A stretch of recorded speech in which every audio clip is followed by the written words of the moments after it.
Hey guys, Grant from Four Wheeling in New South Wales. So what I'm doing today is I'm just getting our camper trailer ready for our upcoming camping trip. And yeah, Saturday morning I've got the weekend off. Thought what better chance to do this. So I've got to replace the battery. A few people that follow the page would know that I've had issues with the previous battery we had in the trailer. It was a 120 amp hour battery, but it was starting to not hold charge properly. It was struggling. The fridge never stopped. It was cycling on all the time, and the battery just couldn't handle what the fridge was drawing out, and the solar panel couldn't pump it back in. So I had it tested at a battery shop near my work. The guy there said it was only about 35% capacity. It would still run lights, you know, LED strip lights like I've got on here, and low power stuff, but don't trust it with the fridge. He basically said it's like an old person trying to run up a hill. They might eventually get up there, but by the time they rest, try and do it again, they're going to have less energy next time. So it's, yeah, bit the bullet. So I ended up getting it onto a company, Extreme Battery. They're based in Sydney. It's 135 amp hour, $199 delivered to the door. There were a couple of cheaper ones on eBay, but when you look at the negative feedbacks, there was a lot of people saying they've paid money and not received their item, not received a refund. eBay don't want to help, PayPal can't help, and it's not worth the hassle if you're doing a last minute trip. So got one locally, at least that way if there is an issue, you know, you can ring them, like an office, a call centre, whatever you like, in Sydney, so you can ring them and find out what's going on. But pay one day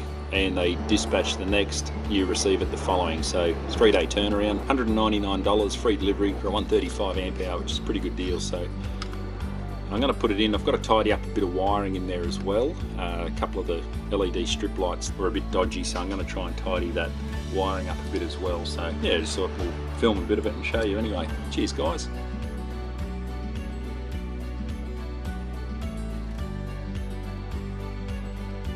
That's the beast. Now I didn't mention this is actually this is an AGM battery as well, not just your standard lead cycle. So it's maintenance free, but you can mount it any way you like, sideways, upside down. They basically don't leak. It's an AGM, so it's an absorbed glass mat, which is a different method of manufacturing or construction to a standard lead cell. So got a lot of info on it. What I am going to do is I'll grab the multimeter and I'll just check the actual amp hours on it, because there are a few sellers on eBay that are selling batteries that are well below their rated power or capacity. So I just want to make sure before I install it and have it for a year, I want to make sure it is actually 135 amp hours. So I'll grab a multimeter and I'll do that now. Alright guys, so what I've done, I've taken the old battery out already. This is the battery tray the battery sits on. I'm going to put this sheet of foam that was in the box with the new battery, I'm going to put that underneath it just as a bit of a cushion for when we are out four-wheel driving and hitting the bumpy tracks. This was the strap that was on the old battery, so this eye terminal at that end, it's actually pretty good. It's been cut on this angle, but that was the eye terminal that was sitting on there like so, and that bolts down to the framework, and that was obviously on the negative terminal of the battery, so that earths the battery to the trailer like so. But the new battery won't take that sort of terminal because it hasn't got posts, it's only got the bolts. As you can see, there's the negative, that's the negative post, that's the positive post, these screw-in bolts, which apparently are supposed to be a lot better anyway. So I already had this spare negative cord that I'd made up. It's already got an eyelet at either end, so that I'm now going to put down over that, and the other end will go up onto there like so.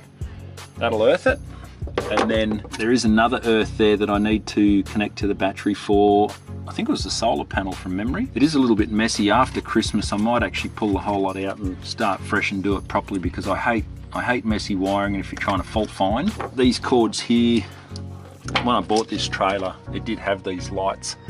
You can see the little LED strip light, even there's a push-in terminal, which I'm not keen on. That's come out, so that light's not working. But it runs down the walk-in conduit, and then that terminal on the old battery, there was another spade terminal that came off there and went down onto the positive post. And that way, if you do blow a fuse, well, that one's actually blown anyway, you just pull that blade out and replace it. But I'm not keen on that sort of setup. It's just not real secure and direct, and if that happened to bump something, you know, metal wise. So yeah, that's that cord there. There's one on that side as well that runs down, which goes to the light on the passenger side. They're on trigger switches, so they actually come on when you open these side doors at night time, which is quite good. That thick cord in the center you can see there, that actually runs down to the C-Tech, and that's the solar input. So when we're camping, I plug a solar panel in on the outside of here. I've put an Anderson plug and drilled it through the box so that you can actually leave it all locked up with your solar panel out. At least that way it's a bit safe and secure. And yeah, the wiring there, it does look messy at the moment because I've unplugged it all off the battery, but once it's all back in and behind the battery, you won't tend to see it. I'll shorten that earth strap as well, because the shorter the cord's always the better. There's no point having 3 meters going to a battery post if you can get away with ½ a meter.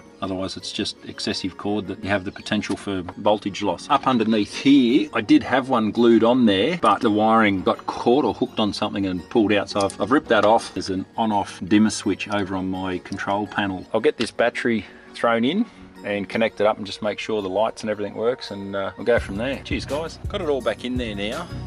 As you can see, that's my control panel. I'll do a rundown actually on the trailer when we're camping. That's my control panel I made up. It's just plywood board, bit of marine carpet I picked up cheap off Gumtree, and basically we've got an on-off dimmer switch for this light bar, which I haven't mounted up yet. I've only just connected it up now.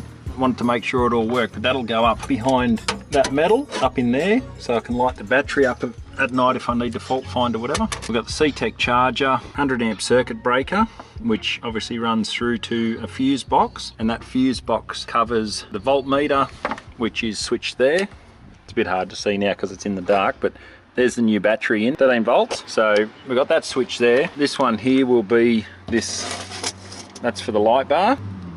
So it switches on, and then you've got obviously dimmable, which is actually really bright, that thing. So you got your dimmable switch, and then down the bottom, that one you can see there's the interior light, which is up there in the roof of the canopy. Now these other two, I've got rear lights and tray lights now. They were switches I bought when we had our old ute before it died, and I haven't actually got those wired into anything yet. They're going to be, they're just for spares. So if I put lights up on the back of the canopy or something like that, they're already in, mounted. Yeah, we've got 2.1 amp USB chargers for anything you want to charge up quick while you're away.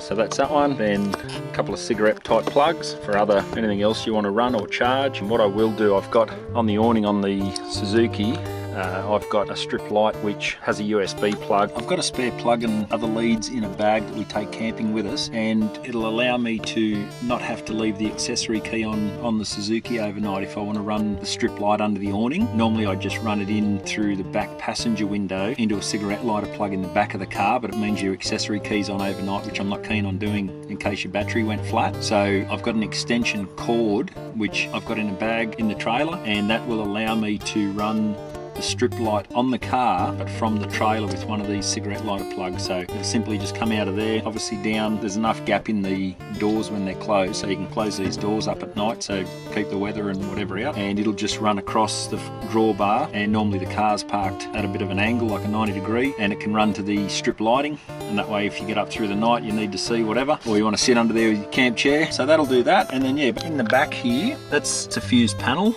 I got this one off eBay a while back. The idea is that these little LED lights will actually light up red if the fuse is blown, which I can show you. Actually, I'll put the voltmeter on. That's the fuse for it. That's the fuse for it there. So you can see there, once you unplug the fuse, the little LED light comes on. So at night time, if you do need to fault find and something does happen to blow, you can see straight away which fuse it is. I am going to make up some little labels for on here, just so Mandy or the girls, if for some reason they needed to swap a fuse over or whatever, at least they know, or anyone else will know exactly which cord goes where. But I've pretty much just kept them in the sequence running down there. So starting with the switch there for the voltmeter, so that's your voltmeter, then that's the USB plug fuse, and then that's the next one down, so on and so on. And there's a couple of spares there which I think from memory go up to the little strip lights up the top there. As I say, these ones are actually switched, well, they're not connected up to the battery yet. I've got to put those onto a post terminal, but they're on a little door plunger switch there. So as soon as you shut the door, the light goes off. As soon as you open it, it comes on. They're already in the trailer when I bought it, so they're really bright. Actually, you can adjust that, you know, up or down further depending on your light pattern. So they're really good, but I mainly put this strip one here because this is actually a slide out drawer. I don't use it a lot, but the guy I bought the trailer from used to use that to cook on. He'd slide it out and have a little gas cooker on there. So if that's in the shut position and this light's on and you have to get stuff out from under here, this shelf tends to block it, so you got to keep pulling that shelf out every time. Then when you go to lean in, you got to shut that again, because obviously you can't lean in while it's sticking out the side of the trailer. So that's why I just thought I'll put one of them on off switch, dimmable. And I'm thinking I won't actually glue this one on this time, because that's aluminium. I might stick a couple of little magnets on my Soodle and just magnet it up underneath there, the back of that steel angle. Yeah, that's about it. So the battery's in. I'll wire these up. This is the cord for the strip light there. So once that gets power to it, that'll automatically come on, as I say. And the one on the other side I've got to do as well. So I'll get that sorted out, and away we go. And then yeah, after Christmas I might get back in behind this board and just tidy it up a little bit, because it is a bit messy. So, oh yeah, and that was another little addition. The mag light holder. I got that off eBay. I got the holders off eBay, you know, 20 bucks I think from memory. That's what the police used to have in the cars years ago when they all ran mag lights, standard issue. But I've just put it on there. The idea being that if you do happen to pull up at camp, or you know, anywhere you need a torch quick, that's on the door ready to go. Open the door, grab that out, and that's about it, guys. So the battery's in. It was a bit of a struggle to get it in. Problem was it's a heavy bugger, so I slid it up in a position. The terminals are actually around the opposite way to the old battery, so negative is on this end, positive is on the other end. But on the old battery, positive was down here, negative was down there. So I mounted it up, then the positive lead wasn't long enough to reach over to the back.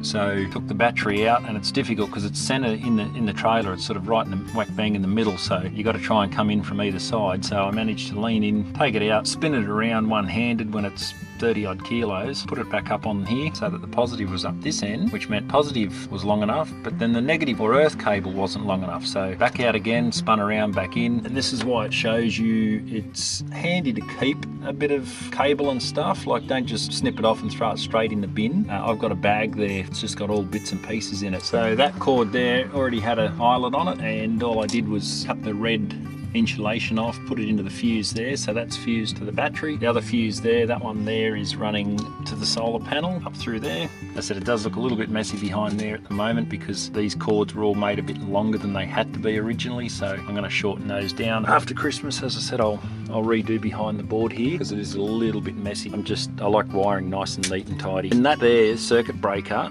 that serves two sort of purposes. What I do when we get home from camping is I normally just pop that button like so, and by having that circuit broken, even if there's a short or I leave a light on in the back of the trailer, it can't flatten my battery because there's no power going through. So you can see there the power comes out of the C-TAC, runs around to the circuit breaker, goes through the circuit breaker here on the bottom into the fuse box there, and now by having that broken, you can see there nothing's going to come on, no lights or anything. So at least that way, if you do happen to leave something on, it's not just going to drain your battery unnecessarily. It'll only come on once you flick that button back down, like so. There's your voltmeter back on. So yeah, just a little bit of peace of mind. As I said, every time we come back from a trip, I just pop that button in, cuts everything off, and there's no draining. So that's about it, guys, for now. I'll just tidy up a few more bits and pieces, mount that light up with some magnets maybe, and that way if it fails, I don't have to prise it off with a screwdriver like I did the other one earlier this morning. Yeah, so it's a bit of a work in progress, but thanks a lot for watching anyway. I really appreciate all the new subscribers. Make sure you check out our Facebook page, and we are on Instagram as well, and Twitter. Thanks very much again, really appreciate it. And be sure to hit like and subscribe, and click on the notification bell. That way you know when new content's uploaded. Don't forget, guys, no matter what vehicle you own, just get out and enjoy it. Stress less, camp more. Cheers.